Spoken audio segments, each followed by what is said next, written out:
immigrants, Muslims, homosexuals, terrorists, disease-ridden degenerates. They had to go. Strength through unity. Unity through faith. I'm a God-fearing Englishman, and I'm goddamn proud of it. That's quite enough of that, thank you very much. V for Vendetta is a story about the illusion of security an authoritarian government provides. It follows the vengeful story of V, a mass vigilante who aspires to destroy the very government that had wronged him. It follows a fictional version of the British government that surveils its citizens, controls the media, has a nationwide curfew, and policemen who regularly exercise power trips. The most surreal thing is that everything in this imaginary version of the British government can be directly paralleled to an actual government that exists in the present day. Let me start by saying, I hate the Chinese government.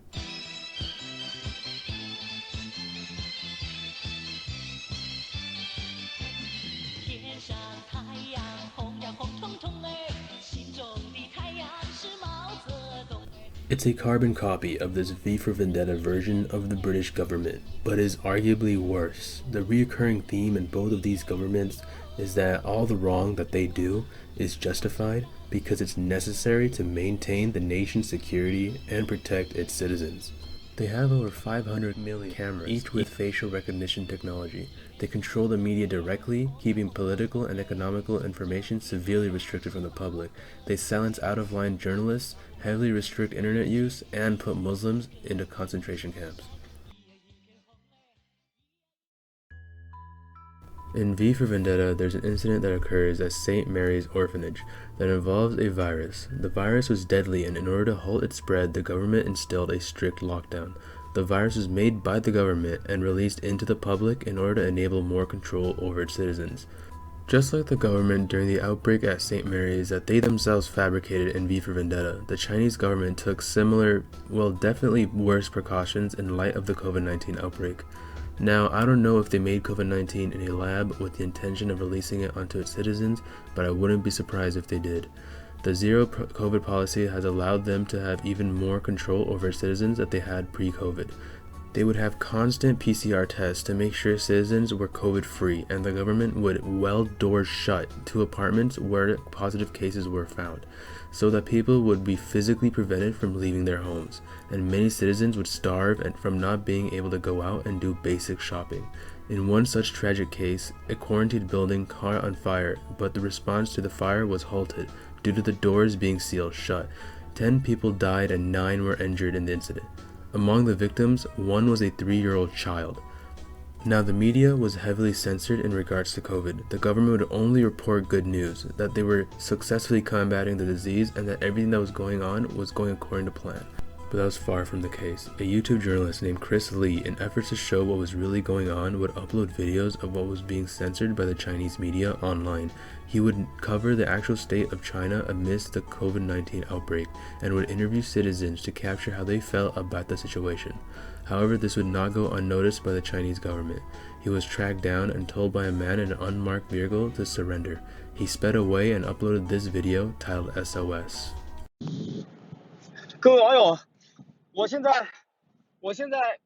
在路上，突然被一个不知道是什么样的，应该是国安的人，国家安全局的人开着。 I don't know what he's saying word for word, but I do know that he's explaining the situation in Chinese and is telling his viewers what's going on, while actively evading his pursuers. He made it back to his hotel and started live streaming his situation. The title translated for the stream is, "I am being searched, I am being searched." Eventually, men knock on his door, which he tries to ignore, though eventually he opens the door and they take him away. A few months later, he uploaded a video sympathizing with the Chinese government, claiming that he was safe and that everything he stated before was incorrect. It seems as if his ideologies went completely backwards overnight. At the end of the video, he says, "This unalterable statement was indelible in my heart." He hasn't uploaded anything to his channel since this upload. Obviously, he was forced to make this video by the Chinese government, but nonetheless, this man was a legend and a true activist. I truly hope he is still alive. Like this tyrannical version of the British government, the Chinese government took advantage of a public health crisis in order to secure a firmer grasp on its citizens and controlled the media to convince its citizens that their actions were indeed justified. Though it seems as if the Chinese government has gone too far this time, as its citizens are openly protesting their actions for the first time in a very long time, and are finally calling Xi Jinping to stand down.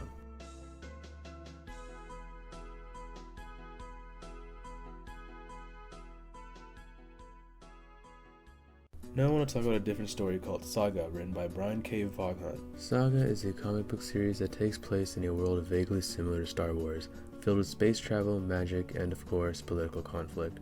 In Saga, there's a planet named Landfall, which also has a moon called Wreath. The people of these two planetary bodies are at war. However, in this story, the two sides agree to war elsewhere, aside from their home planets, which kind of drags other planets into their mess. The main premise of the series is about an interracial couple whose countries are at war with each other. Elena, who is Landfallian, and Marco, who is from the moon Wreath, fall in love, while Marco was a war prisoner and Elena was a guard watching over him. Together, prisoner and guard, they escape. The governments from both sides order the death of the two and the capture of the child in an effort to neutralize the fact an interracial child was born. Now, this story doesn't quite exactly parallel the Chinese government as much as the V for Vendetta British government does.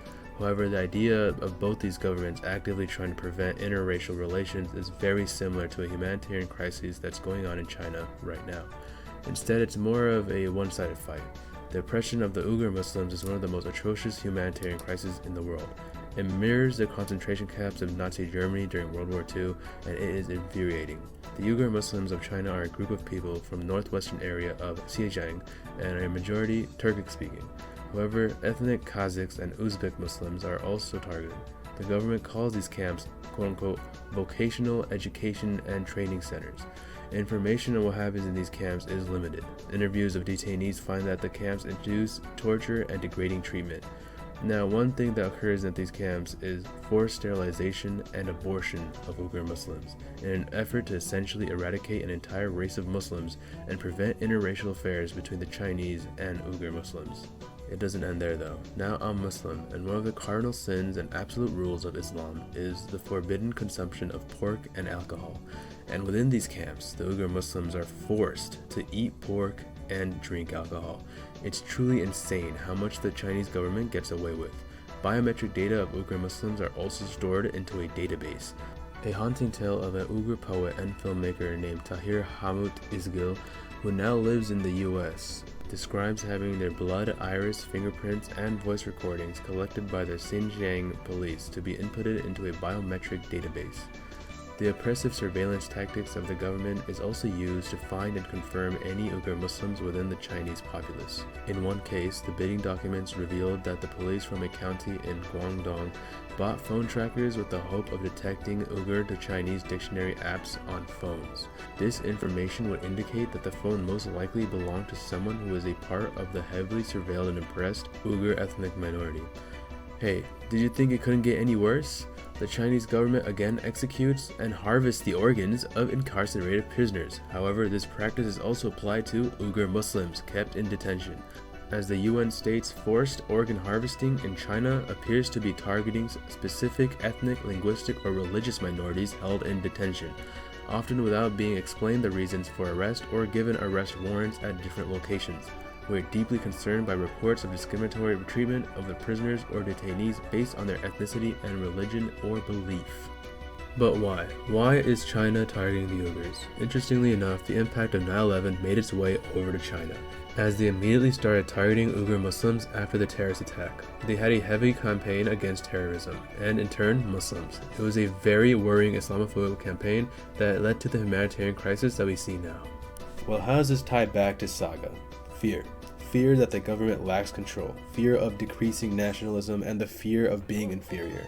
In Saga, both the Landfall government and the Wreath government spend a lot of money in order to try and eradicate Marco's and Elena's existence by sending experienced hitmen one after another, similar to the Chinese government's efforts to eradicate the existence of Uyghur Muslims by putting them in camps and harvesting their organs and just making them unable to have babies. The Landfall and Wreath governments fear quote-unquote future fraternizations with the enemy. This sense of nationalism and superiority between these two fighting bodies allows them to throw away peace and sensible action. This is similar to the Chinese government fearing terrorism, something that would be a threat to not only the security of China's citizens, but also the security of China's government. The Chinese government is willing to do anything to maintain its order, even if it means ethnocide. And that seems to be the underlying reason for all of China's wrongdoings. From their strict COVID policies, to their media control, and to the ethnocide of Uyghur Muslims, the Chinese government fears losing control and will do anything to maintain it. Hence, the controlling aspects of the British government from V for Vendetta and the efforts to prevent intermingling between the two conflicting races, Lanfalians and Reeds in Saga, parallel the Chinese government's actions during the coronavirus and their oppression of the Uyghur Muslims in order to further control its citizens while giving them an illusion of security. Because there's no one to protect the Chinese citizens from their own government.